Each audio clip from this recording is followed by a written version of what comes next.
Planté en race campagne non loin de Montebourg, un curieux cylindre de béton semble avoir surgi de terre. À mesure que l'on se rapproche, on prend conscience de son gigantisme. 150 mètres de long, 40 mètres de large, 31 mètres de haut. C'est une cathédrale de l'air. C'est un hangar à dirigeables, l'un des 2 derniers existants en France.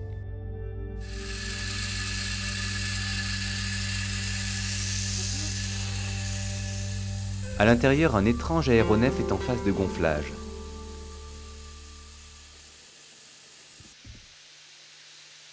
Son concepteur et pilote, Stéphane Rousson, va y effectuer les derniers essais de son dirigeable à pédales avant de tenter dans quelques semaines d'accomplir un exploit qui fera écho à ceux des pionniers de l'aviation.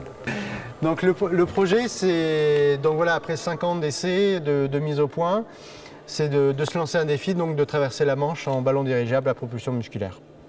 Donc d'effectuer non seulement la première traversée à bord de ce type d'engin, et puis au passage faire un petit clin d'œil au centenaire de Blériot qui a réalisé son premier vol, la traversée de la Manche, il y a une centaine d'années.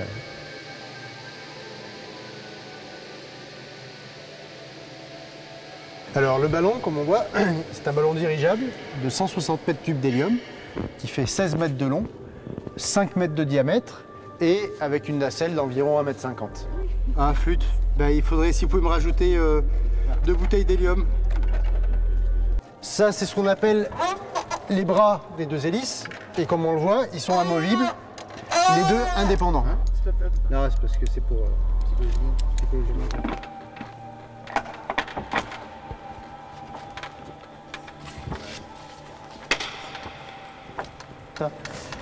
Donc le décollage, c'est comme sur un hélicoptère, on décolle les hélices à plat. Tu peux me dire, pour que je prenne des repères visuels derrière, je suis à combien des poteaux? À combien des poteaux? Tu es à 4 mètres sur un côté. D'accord.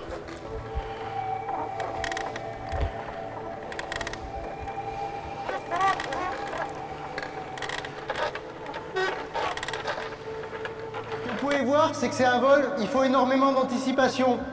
Ça doit être très très lent. C'est un mouvement, par exemple un virage. Quand je décide de mettre le ballon en virage, le ballon, lui, va commencer son virage que 5 ou 10 secondes après. Donc il y a beaucoup d'anticipation à avoir sur le pilotage. Il y a des gens, en quelques minutes, ils ont compris le fonctionnement. Vous avez vu, c'est très simple. Hein. Pour décoller, on met les hélices à plat. Pour tourner, on en met une à droite et l'autre à gauche. Il n'y a rien de plus simple. Le dirigeable est relativement maniable en l'absence de vent, mais si celui-ci souffle à plus de 12 km/h, il devient incontrôlable.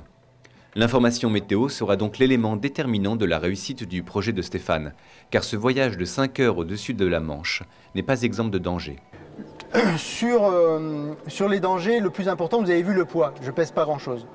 Ce sont les systèmes convectifs, ces petits cumulonimbus, ou du moins petits cumulus, des petits nuages un petit peu cotonneux.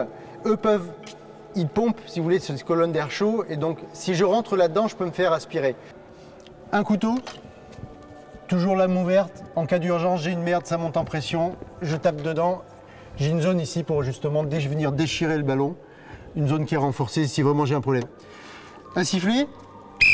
Alors pourquoi le sifflet? C'est tout simplement que, imaginons que j'ai une crise de panique, qu'on a du mal à parler, c'est con, mais c'est toujours plus facile de siffler dans un truc que d'essayer de parler, d'arriver pas à s'exprimer, quoi. Construit en 1917 pour y produire les dirigeables de surveillance des sous-marins allemands, le hangar d'Ecosville n'a maintenu son activité que jusqu'en 1936, époque à laquelle les progrès de l'aviation ont rendu ces géants d'hélium obsolètes. Depuis, il était relégué à des fonctions d'entrepôt, jusqu'à ce qu'une association de passionnés de dirigeables s'en porte acquéreur en 1999. Quasiment unique en France, et avec une demande importante, une seule chose limite la restauration de l'activité dirigeable du hangar, la taille de ses portes. Car si le bâtiment est suffisamment grand pour accueillir en même temps les 2 plus grands dirigeables actuels, la taille de ses portes le limite aux plus petits aéronefs. La porte est toute petite. Auparavant, il y avait ici, sur ce pignon, il était complètement ouvert en matière de béton. Et il y avait 2 portes monumentales sur bogie qui roulaient sur les rails que vous avez vus là. et qui avait 27 mètres de haut et chacune 12 mètres de large.